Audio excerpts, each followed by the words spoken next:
Լևոնադյան, հայրը տղան և կարմիր ժապավեններով աղջիկը։ Գնդակն իսկական էր, բնական կաշվից, ու երբ դիպչում էր լուսամուտներին, ապակիները զրնգոցով ջարդ ու փշուր էին լինում։ Բնակիչների բողոքներից հետո խաղահրապարակը վերջերս անջրպետվել էր մետաղյա բարձր ցանցով։ Տղան նստում էր ցանցի այս կողմ, ծառերի տակ դրված փայտե նստարանին և հետևում էր խաղին։ Բակի տղաներն էին խաղում, իր հասակագիծները, և նրանցից ոչ մեկը տղային խաղի չէր կանչում, նույնիսկ չէին հրավիրում կանգնել դարպասում, թեպետ դարպասապահի քրոնիկ պակասություն էր զգացվում բակում։ Ամենքն ուզում էր գոլ խփել։ Դրա համար էլ բոլոր խաղացողները հերթով կանգնում էին դարպասում, յուրաքանչյուր նոր գոլից հետո փոխելով միմյանց, սակայն դատավոր նրան էին ընտրում։ Պարզապես մոտենում էին և ասում՝ վարում ես խաղը։ Տղան գլխով էր անում, հետո գրպանից հանում էր պլաստմասայից պատրաստված կարմիր սուլիչը։ Տղան ժամացույց նույնպես ուներ, հոր հին ժամացույցն էր, իսկ 13 տարեկանի համար մի քիչ մեծավուն։ Նա երկար նայում էր ոսկեզօծ սլաքներին, հավաստանշելով ժամանակը, հետո զիլ սուլոցի հետ միաժամանակ թափով բարձրացնում էր ձեռքը, և խաղը սկսվում էր, բայց պատահում էր խաղը վարել նույնպես մերժում էին նրան, որովհետև հաճախաբար չափից դուրս տարվելով ճիշտ չէր դատում։ Ֆուտբոլի մասին տղան ամեն ինչ գիտեր, երբ և որտեղ այն սկիզբ առել ֆուտբոլիստներից, թե մեր, թե արտասահմանյան, ով ինչպիսի թիմերի կազմում է հանդես եկել, քանի գնդակ է խփել ինքը և քանի գնդակ է խփվել նրա փոխանցումով։ Վերջին 5 տարիների խաղարկության աղյուսակները անգիր գիտեր և ուշադրությամբ հետևում էր ֆուտբոլային բոլոր տեսություններին։ Տղան նույնիսկ սեփական գնդակ ուներ, պալենա կարմիր դրոշմակնիքով լեհական վանդականաշ գնդակ էր, և դեռ ոչ մի անգամ գետնին չէր կպել։ Մոտ մի ամիս տղան այն պահում էր իր մոտ, հետո տվեց հորը, թող դնի իր կանաչ ժիգուլու ետնամասում։ Հիմա դա մոդա է։ Նա խաղի ամբողջ նրբություններին տեղյակ էր, կարող էր ժամերով դիտել հեռուստատեսությամբ ցուցադրվող մրցախաղերը, իսկ մյուս օրը մինչև խրպոտելը վիճել վերլուծելով հանդիպումն իր բոլոր մանրամասնություններով, իսկ եթե բան է վիճաբանելու համար թեկնածու չէր լինում։ Նա պարզապես յուրաքանչյուրին, ով մտնում էր շքամուտք կամ դուրս էր գալիս այնտեղից, միևնույն է թե ով, թորան հետ զբոսանքի դուրս եկող 70-ամյա պառավ լինի, թե պարապմունքի շտապող ջահել ուսանող, հարցնում էր՝ երեկվա ֆուտբոլը նայել ես հեռուստատեսությամբ։ Եթե դա պառավ կին էր լինում, մի պահ տարակուսանքով նայում էր տղային, ասես իրեն Վեներայի մթնոլորտի քիմիական բաղադրության մասին են հարց տվել, իսկ հետո գլխի ընկնելով, թե ինչի մասին է խոսքը, արձագանքում էր՝ չէ որդիս, ախր ես ֆուտբոլից բան չեմ հասկանում։ Իսկ եթե ջահել տղա էր լինում, ապա հապճեպորեն պատասխանում էր՝ հա, նայել եմ, բայց հետո հիմա ժամանակ չունեմ։ Տղան ափսոսանքով նայում էր թե մեկի և թե մյուսի հետևից և հայացքով որոնում էր երրորդին, որի հետ վերջապես հնարավոր կլիներ ինչպես պետք է վիճել։ Սկզբում անկարելի էր կասկածել դրա դատավորական անկողմնակալության մեջ, սակայն այդ անկողմնակալությունը երկար չէր տևում, և տղան սկսում էր խորամանկել, առանձնապես երբ մի բակի տղաները մրցում էին մյուս բակի տղաների հետ։ Խորամանկում էր տղան, իհարկե հօգուտ իր թիմի, նա ասում էր՝ մենք հաղթում ենք կամ մենք տանուլ ենք տալիս, ու երբ պատահում էր տղան չափից դուրս շատ էր հեռուն գնում իր կանխական մոլությամբ, մյուս թիմի խաղացողները փորձում էին հեռվից, ցանցի այն կողմից կարգի հրավիրել նրան, իսկ եթե դա չէր օգնում, ապա մեկնումեկը վերջնականապես կորսելով համբերությունը, վազելով հասնում էր նրա մոտ և կատաղի բարձրացնում բռունցքը, պատրաստ հարվածելու նրան, հատկապես երբ թիմը տարվում էր, կամ խաղը ոչ մի կերպ չի ստացվում, և բոլորը նյարդային վիճակում էին։ Տղան հանգիստ նայում էր այդ բռունցքված մատներին և թեթևակի ժպտում էր, և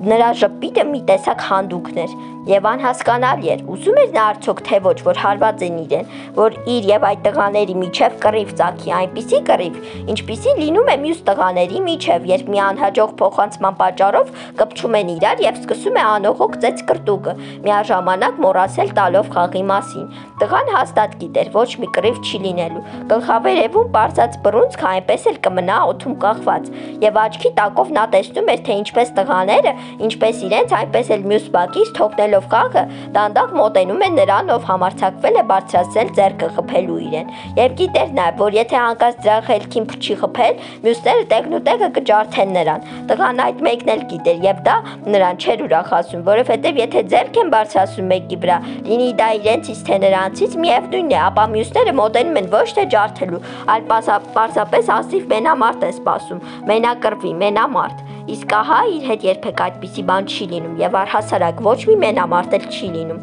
Հիմա նույնպես չի լինելու, ու երբ նա ով բարձրացրել է ձեռքը տղային հարվածելու համար,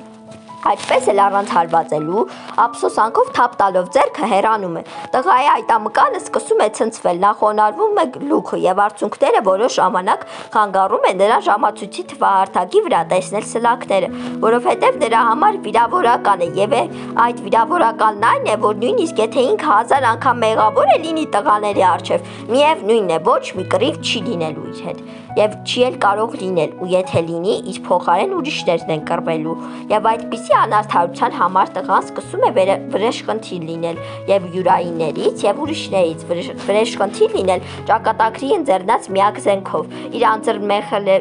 անձեռնմխելիությամբ։ Նա տուգանային հարվածներ նշանակում այն դեպքում, երբ խաղի կանոնների ոչ մի խախտում էլ չկա, չի կանգնեցնում խաղը, երբ խախտումն ակնհայտ է։ Տղան դիտավորյալ խառնում է խփված ու բաց թողնված գնդակների հաշիվը։ Մի թիմի խփած գնդակները վերագրելով մյուս թիմին, վիրավորական մականուններ է կպցնում խաղացողին կամ խայթիչ խոսքերով մեկնաբանում է խաղը, չնկատելով այն, որ նրան իբրև դատավորի այլևս ոչ ոք չի լսում, որ խաղը հենց այդպես ինքն իրեն ընթանում է։ Իսկ նրա կծու դիտողություններն ու բացականչությունները խաղացողների մեջ լոկ զիջողամտական ժպիտ են առաջացնում, իբր քեզ լսողնով է։ Բոլորը կարծում են տղան բարկացած է այն բանի համար, որ ինչ-որ մեկը փորձ է արել խփել իրեն։ Եվ ոչ ոք չգիտի, որ նա իրոք բարկացած է, բայց ոչ նրա համար, որ փորձել են խփել, այլ ձեռք են բարձրացրել խփելու ու չեն խփել, որովհետև իրեն խփել չի կարելի, որովհետև անձեռնմխելիության զով կա իր վրա։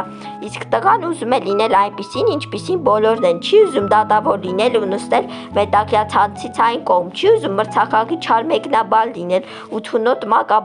նուներ կպցնել խաղացողներին, քաջ գիտենալով, որ դրա համար իրեն ոչինչ չի լինելու, այլ ուզում է խաղալ անիծյալ ցանցից այն կողմ, հարվածել դեպի դարպասը։ Երկու անթուրք աղյուս, 6 ոտնաքար տարածության աջ եւ ձախ կողմերին գոլ խփել, չէ՞ որ ինքը գերազանց գիտի, թե դա ինչպես պետք է անել, ինչպես անվրեպ փոխանցել եւ ընդունել գնդակը, ջարդուփշուր անել հարևանի ապակիները, իսկ հետո բոլորի հետ միասին ծլկել հնոցատան ետևը, մինչև փշրված ապակիների տերը զոլավոր տնազգեստահակին կհասցնի վազել-բակ եւ բոլոր հարևաններին կհրավիրի վկա լինելու նման միջլսված անկարգության, սակայն խաղացողները չգիտեն այս բոլորը, շարունակում են զարյանալ անարդար դատավորության վրա եւ ի վերջո հրաժարվում են նրանից։ Իրենք խաղում են, իրենք էլ դատում կոլեկտիվ կերպով, մինչև այդ տղան վերջականապես խաղաղվում է, անցել է նրա չարությունը, ամեն ինչ անցել է անլուսաշող ահավոր մենության զգացումն է լոկ մնացել այս մեծ մանկած զվարթ կանչերով լի գեղեցիկ ու լուսավոր աշխարհում։ Եվ տղան լուռ ու ինքնամփոփ անկարեկից այն ամենին, ինչ տեղի է ունենում ցանցից այն կողմ, երկար նստում է փայտե նստարանին եւ թաղծով մեկ իր ժամացույցին է նայում, մեկ բակի հեռավոր ծայրին, մեկ դիմացի շենքին։ Այդ շենքի 4-րդ հարկում իր տարիքի մի աղջիկ է ապրում։ Նա երբեմն ելնում է պատշգամբ եւ նայելով նրան տղան հուզվում է, նրան հուզմունք է պատում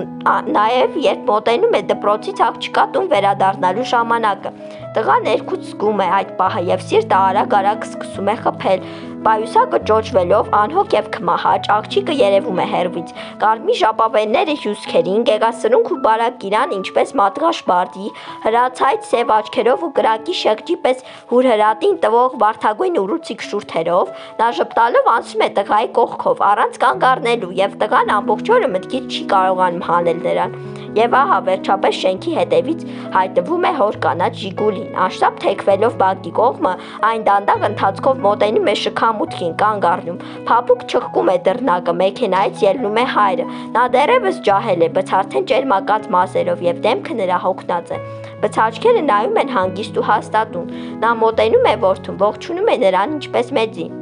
Հետո նայում է նրանց, ովքեր խաղում են մետաքյա ցանցից այն կողմ, դիմելով որդուն, այսօր չես վարում խաղը։ Տղան հեռացնում է աչքերը եւ ասում, նրանք չեն ուզում, որ ես վարեմ։ Ինչու՞։ Հայրը նրան նայում է խիստ ու պահանջկոտ, ասես կանխապես դատապարտելով իր հարցի պատասխանը։ Ինչու չեն ուզում, կրկնում է նա իր հարցը։ Նա երբեք որդուն փաղաքշական խոսքերով չի դիմում։ Ես այնպես չեմ վարվում, ինչպես պետք է, խոր շնչելով արտաբերում է տղան։ Իմ կարծիքով նրանք ճիշտ են, խաղն անհրաժեշտ է արդարացի բարել, թե դու դու համաձայն չես։ Տղան սկզբում լուր է, այնուհետև երկչոդաբար նայում է հորը եւ ասում համաձայն եմ եւ ժպտում է։ Հոր ներկայությամբ նրա համար հեշտ է ժպտալը, ոչ մի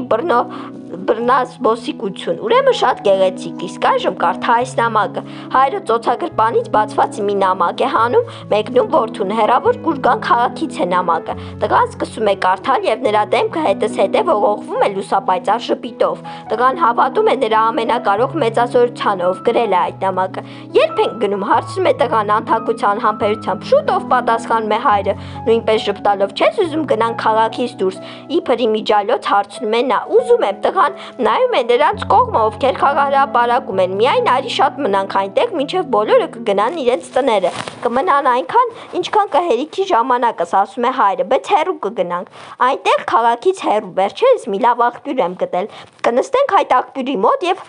պանիր եւ հաց կուտենք։ Գնացինք, դարձյալ ժպտում է տղան։ Հայրը վերցնում է նստարանի տակ դրված զույգ հենակները, տալիս է որդուն եւ օգնում նրան տեղից ելնելու։ Հետո գնում են, նստում ղեկի մոտ։ Նա գիտի, որ որդին ինքը կհասնի մեքենային։ Մինչև մեքենա 4 քայլ է Սումքայիթ անիծյալ քաղաքում ադրբեջանցի գազազած Գուժանը նրան մոր հետ 5-րդ հարկի իրենց տան պատշգամբից նետել էր ցած։ Տղան ողջ է մնացել։ 5 վիրահատությունից հետո նա սովորել է կատարել այդ 4 քայլը ու նաև մտածել ու հուսալ։